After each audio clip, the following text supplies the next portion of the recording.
you all. I'm a diehard St. Louis Cardinal fan, so I will be brief. First of all, just so you know, I have no idea what I'm doing up here. As I said, a lifelong baseball fan. Hall of Fame has always meant to me a place to honor the best of the best. And there's simply no way among all the many reporters that have toiled in this community over the decades that I can imagine myself anywhere close to that kind of rarefied status. On my most self-congratulatory days, I might have argued for a spot somewhere in the top half of the pretty good, or with the wind behind me, maybe even the top 4. But not this. So believe me when I say I belong in nobody's Hall of Fame. Still, I'm incredibly honored to be standing here.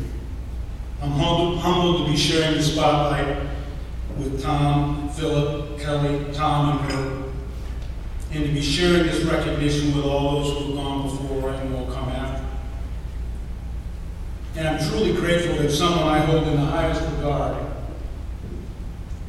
saw enough merit in my work to nominate me to receive this award, to write paragraphs full of sweet lies about me for the program, and to join the others in here in saying incredible things about me.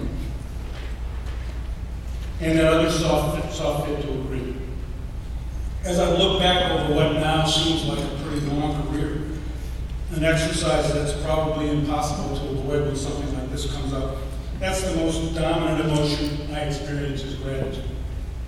For the opportunities that I've been given, for the people I've met and had the good fortune to work with, for my wife Barbara, my best friend and companion for my entire adult life, for the 4 wonderful sons, now grown men, that we were blessed with, the youngest of whom, Sam, is here with us tonight, for the joys they've all given us, and for the friends, spouses, and grandchildren they've brought into the fold. For the countless colleagues who helped model for me how honorable a profession journalism could be, some of whom are in this room tonight, and some of those far more deserving than I to be standing here.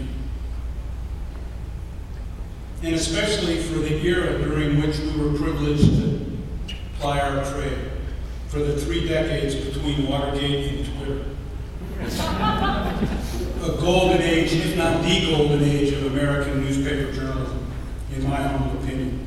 What a wonderful time to come of age as a reporter.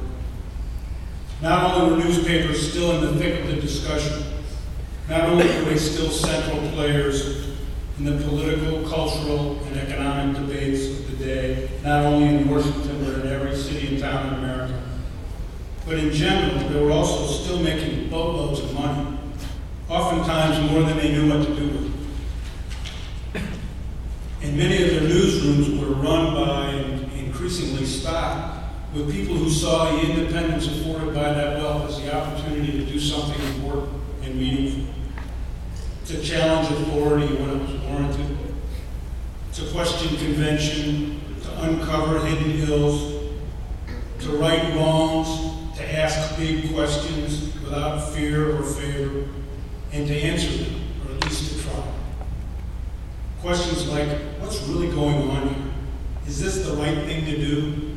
Is it just? Why are we doing this? Who is being served?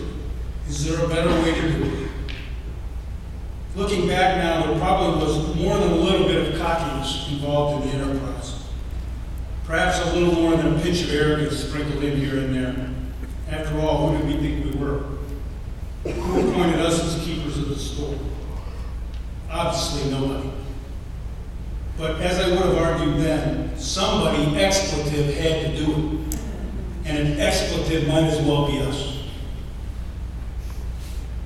I make the same argument today with less spicy language.